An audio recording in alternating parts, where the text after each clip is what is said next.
En ce temps de pandémie mondiale, je voulais partager un petit mot sur la question du virus de l'immunité.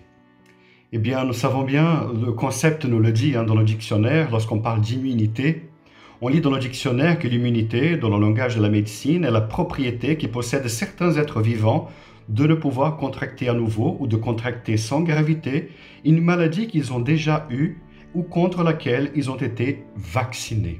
Pourquoi je lis le concept d'immunité? Parce qu'en ces temps de pandémie, de coronavirus, nous souffrons tous d'une maladie. Nous avons tous attrapé un virus. Et ce n'est pas le coronavirus. Nous avons tous, une bonne partie de la planète en tout cas, nous sommes tous confinés, un confinement forcé. Et quelle leçon pour notre vie spirituelle, c'est-à-dire quel genre d'immunité je vais créer en moi à partir de cette expérience, de cette maladie, donc du confinement forcé. Surtout, il faut d'abord qu'on vienne sur les effets, les symptômes de cette maladie, de ce confinement. D'abord, et surtout, c'est le manque.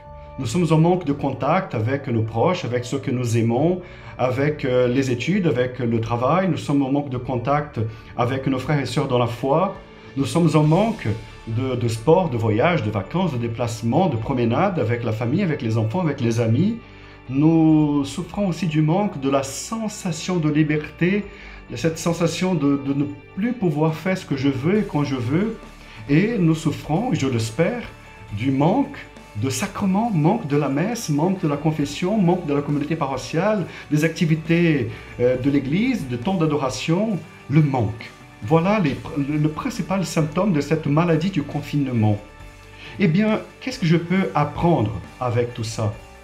Je pense qu'il faut qu'on regarde un peu vers le passé et je peux me poser la question, mais quand je pouvais faire tout ça, qu'est-ce que je faisais? Est-ce que je prenais au sérieux mon temps en famille, mon temps avec les amis, mon temps à l'église? Est-ce que je le faisais vraiment de tout cœur? Ou alors je passais mon temps dispersé, mou, dans mon coin, sans vouloir bouger, etc. Je faisais la gueule pour aller à la messe, aller à l'école, aller au travail. Maintenant, je ne peux plus faire. Voilà, donc je profite donc de cette maladie du confinement. Je vous invite à profiter de ce temps pour créer en vous cette espèce d'immunité. Maintenant, on apprend avec le manque, nous apprenons avec la maladie du confinement, et maintenant, c'est le temps, je dirais aujourd'hui, de pouvoir repartir, de faire un recommencement. Nous pouvons recommencer et partir de zéro. C'est-à-dire, après le confinement, je peux, puisque maintenant j'ai créé en moi une immunité, je peux repartir à nouveau et je peux essayer de faire au mieux tout ce que j'ai à faire et de laisser de côté tout ce qui n'est pas bon à faire. Je vous laisse cette parole de Saint Paul dans la première lettre aux Corinthiens, chapitre 10, versets 23 et suivants. Tout est permis, dit-on, mais je dis, tout n'est pas bon. Tout est permis, mais tout n'est pas constructif. Que personne ne cherche son propre intérêt, mais celui d'autrui. Voilà l'immunité que nous allons créer avec ce temps qui nous est donné. Soyez bénis.